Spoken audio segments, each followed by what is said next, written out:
Сәлем оқырман. Айда болса кеше үнсіздігін үзді. Әдеттегідей жазуларын қалдырған болатын. Құдайдың аппақ мейірімі жауып жатыр ғой. Бәрі жақсы болады бұйыртса. Ертең сториске шыға бастаймын. Бәрін басынан айтып берем. Дұрыс емес түсінген жандар көп екен. Енді бұйыртса дұрыстап сториста айта жатар, күтеміз. Башынан айтып кетсем, мен ошол бардык видеолорду түндө аябай ачууланып турган кезимде эмоция үстүндө, ачуу үстүндө салып салган болчумун. Бирок 1-2 сааттын ичинде мен ал видеолордун баарын тазалап салгам, өзүмдү кой Аида, успокойся деп туруп, бирок уктап калып эртең менен турсам бардык пабликтерге бир жака тарап кеткен, жана башаламан болуп тарап кеткен. Ал бүгүн болса емханаға барып колундагы тиккен жиптерин алып жатырган еді. Соның бәрі Нурдаулеттен болғаныма әлі де сенбейтіндей жағдай. Больницага колумдагы шовду алдырган келдим. Меня не снимай, хорошо? Одну только убрали. Все? Оқырмандардың пікіріне көшейік. Қазіргі жас отбасылар бар ішкен жегенін, жүргенін, ұрыс керісін бүкіл елге көрсететін болды. Ұят намыс қайда?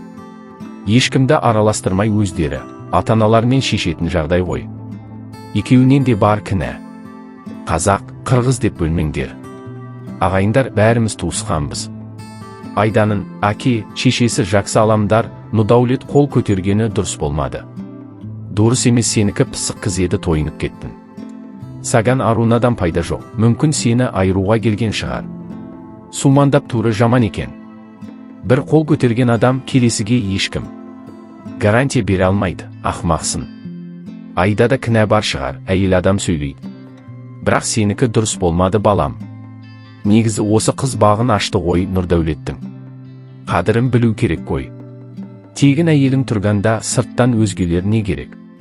Өзің қаласан, сол төсектегіні де ол да бере алады ғой. Еркек әйел ауырғанда сыналады деуші еді, мынау ұяттау болды.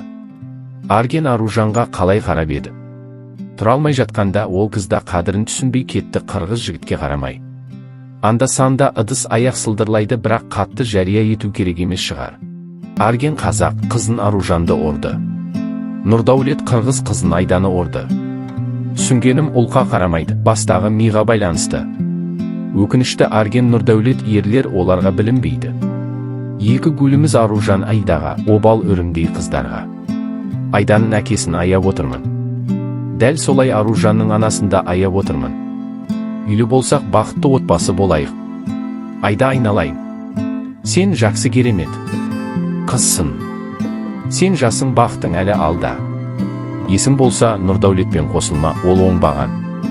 Бақытты бол. Боласында әлі.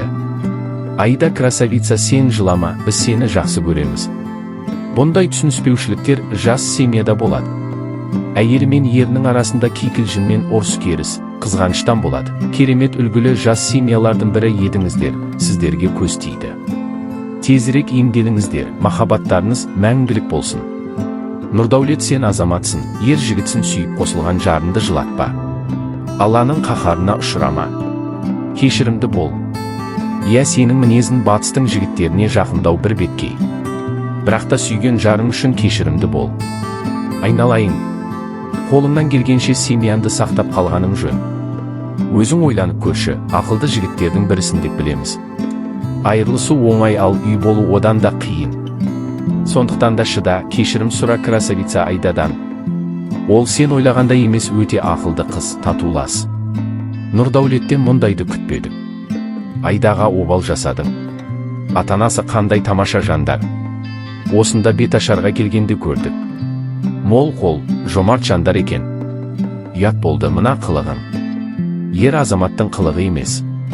Өле жазда біздеп барып алып қашып келіп едің ғой.